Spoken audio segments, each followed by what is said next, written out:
Gracias. Que todo fue un gran trabajo de Surace y que mostró talento. Gracias. Todo bien. Jaime Munguia apenas le metió un gancho abajo, lo dobló, lo mandó a la lona. Cualquier otro se hubiera quedado ahí porque Jaime le estaba pegando con todo, le estaba castigando arriba y abajo, alternando perfectamente. James for the untouchable, true school sports.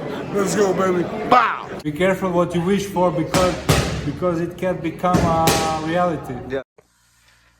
The untouchable True School Sports Empire proudly presents something the boxing game's missing. Hey, what's going on? It's your boy BT. I came here to talk some boxing with the thousands of True School Sports subscribers. So I already know y'all have been waiting for this one because my comments have been flooded with this. I wasn't even aware that this happened until I got back to where I was staying because I was out all day enjoying Japan, enjoying Sunday. I did not think I was going to come here today, talk about Jaime Munguia fighting this unknown French guy who I didn't even bother to learn his name because I thought Munguia was just going to take care of business, but I got to give the people what they want. Y'all came here for this, so let me give it to you guys.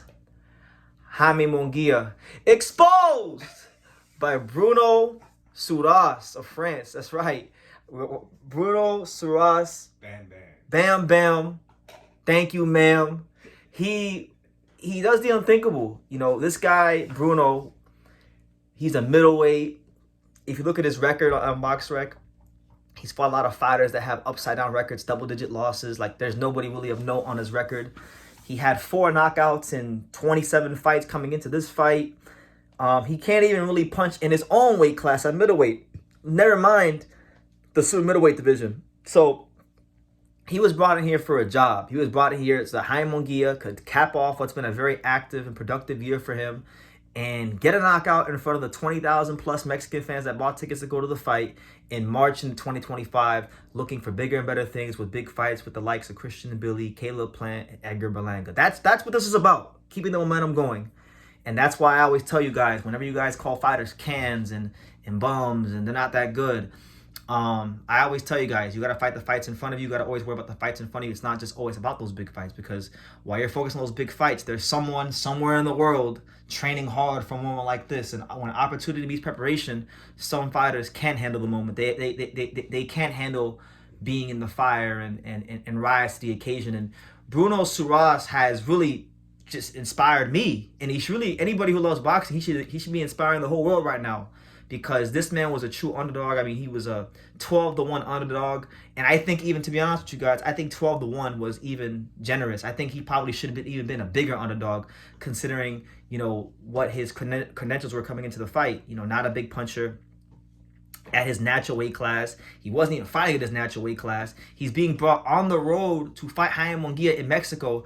And if you guys remember, 6 years ago, Jaime Munguia fought an Irishman by the name of Dennis Hogan in Mexico, and he lost that. He should have lost that fight. Dennis Hogan boxed the fight of his life and got screwed out of becoming world champion, and his career was never the same.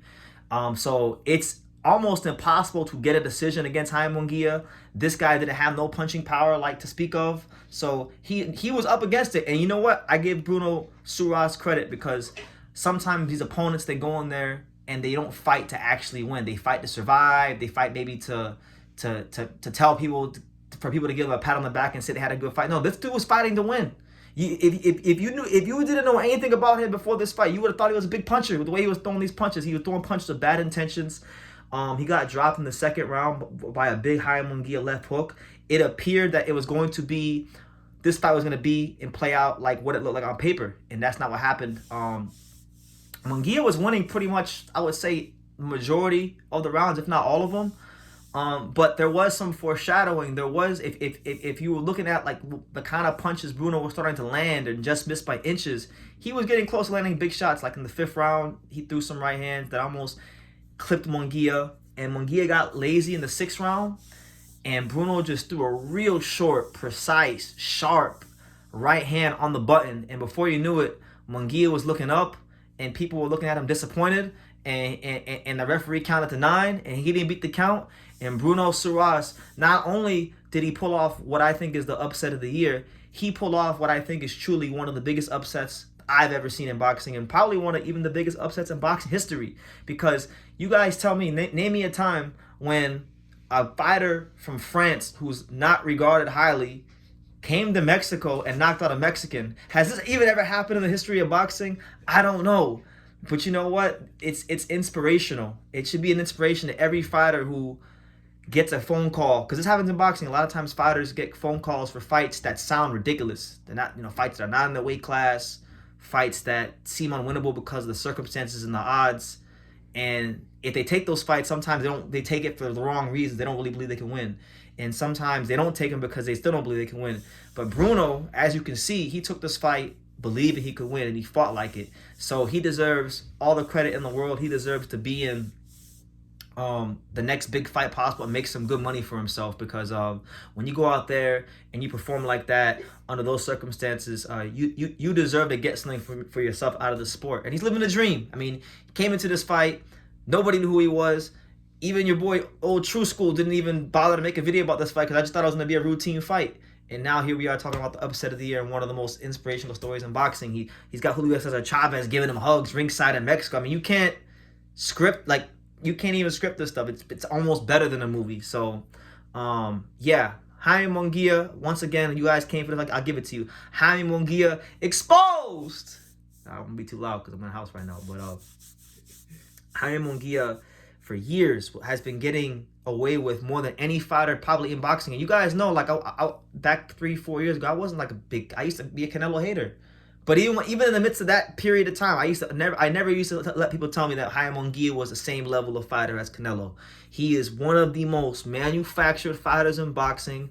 I haven't forgotten who he won his first world title against, which was a welterweight, Saddam Ali. I never forgot him ducking Demetrius Andrade for 3 years. I never forgot him ducking Johnny Beck. It's just been the most careful. He's been one of the most carefully matched fighters in boxing, and I think you can see why. Bruno Surace clipped him and got him out of there. So, just poetic justice. That's what you get, Zanfer Promotions. That's what you get, Fernando Beltran. That's what you get, Oscar De La Hoya back in the day. That's what you get, Top Rank, for trying to, maneuver this guy in such a way that really is disrespectful to the competitive integrity of boxing. So, God bless Bruno Surace. You are a hero for life. I don't even care. If Bruno could lose 5 fights in a row after this, he will be remembered forever for this night.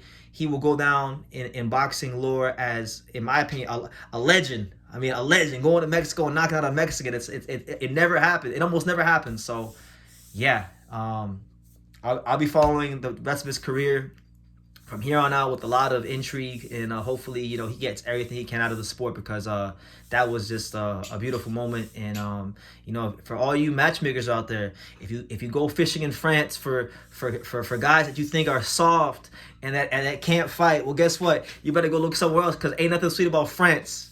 So anyway, you guys leave your comments down below. What did you make of Jaime Munguia and Bruno Surace? And for you, is it the upset of the year? Because not only do I think it's the upset of the year, I think it might just be the upset of the entire decade, because that's how crazy the odds should have been for this fight. But leave your comments down below. Make sure you guys take the time to subscribe. And like I say in every single one of these videos, you can love me or you can hate me, but I'm just a kid from Dania. So until next time, take care, guys.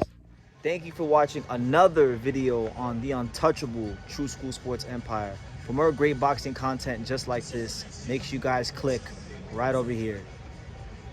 Keep watching my boy BT put on the best interviews out here.